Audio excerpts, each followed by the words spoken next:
This week here at Car Care Kiosk, we've been working on a Porsche Macan, and we thought we'd give you a quick preview of a few of the repairs from this vehicle.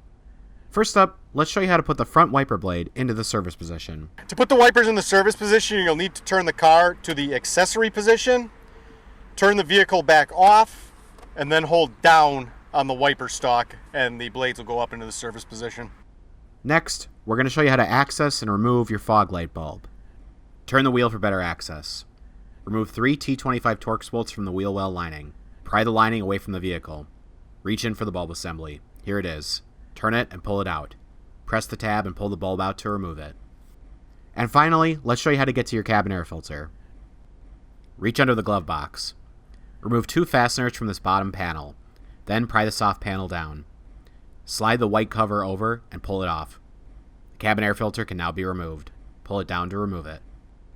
If you enjoyed this video, don't forget to like it and subscribe to our channel. And if you want more car repair videos and more in-depth car repair videos, please visit carcarekiosk.com.